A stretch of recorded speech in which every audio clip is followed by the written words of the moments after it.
আসো। তখন রত্নাকর বলছে, ডাকাত আমি যদি চলে যাই তোমরা তো লম্পট চালাকি করে পালিয়ে যাবে, তোমাদেরকে আমার হত্যা করা হলো না। তখন ব্রহ্মা বললেন, না বাবা, কোনো কারণে আমরা পালাবো না। তোমার যে মনের অবিশ্বাস, এই বন থেকে লতা লহলতা দড়ি নিয়ে এসে বেঁধে দিয়ে যাও গাছে।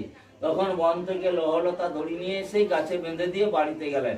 বাড়িতে গিয়ে মা বাবা স্ত্রী পুত্র সকলকে জিজ্ঞাসা করলেন। ওনার সেই কুকর্মের ফলশ্রুতি ভাগিদার কেউ হলো না।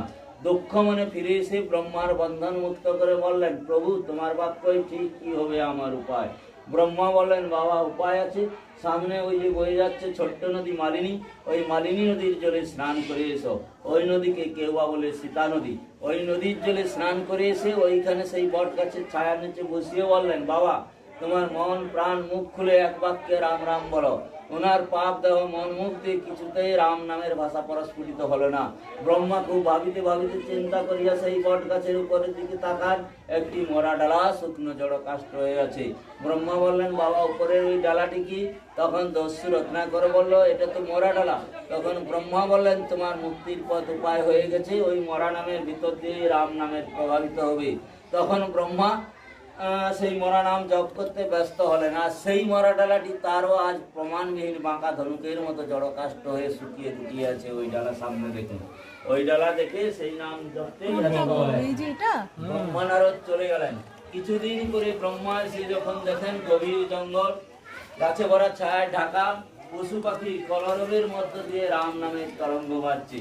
ব্রহ্মা এসে যখন হাজির হন, সেই বৃহত্ত বট গাছ ক্ষয় হয়ে হারিয়ে গেছে। হারিয়ে যাওয়া বট গাছের সেই জায়গায় বিশাল একটা উইর কলমিতে ঢাকা চূড়ো মন্দির, ভিতর থেকে অবিরাম রহ রহ রাম রাম বাজছে। ব্রহ্মা বলেন, এ তো গাছ নেই।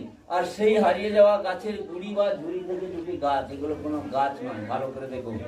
আর সেই ভিতর থেকে রাম নাম বাজছে। তখন ব্রহ্মা বলেন, কি করি? তখন আকাশ থেকে জলবর্ষণ হলো, জলে ধুয়ে মুছে ক্ষয় হয়ে গেল।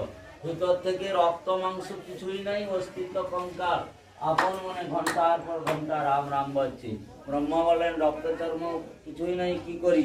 তখন পঞ্চভূতের মহাশক্তিকে অনুসরণ করে মহামৃত্যুঞ্জয় মন্ত্র দিয়ে পূর্ণদেহ গঠন করে বললেন, বাল্মীকি হইতে তুমি মহামুনি বাল্মীকি হলে, এইখানে বসে 7 কাণ্ড রামায়ণ রচনা করো।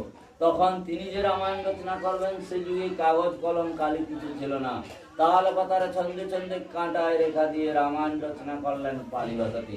সেই পালি ভাষা রামায়ণ আমাদের বাংলা, ভারত, সারা পৃথিবীর 400 কবি বিভিন্ন জাতিগত মত ভাষায় প্রকাশ করলো। রামচন্দ্র জন্মগ্রহণ করে 14 বছর বনবাসে গেলেন পিতৃসত্য পালিবারে। পঞ্চবটি বনে গিয়ে পর্ণপাতার কুটির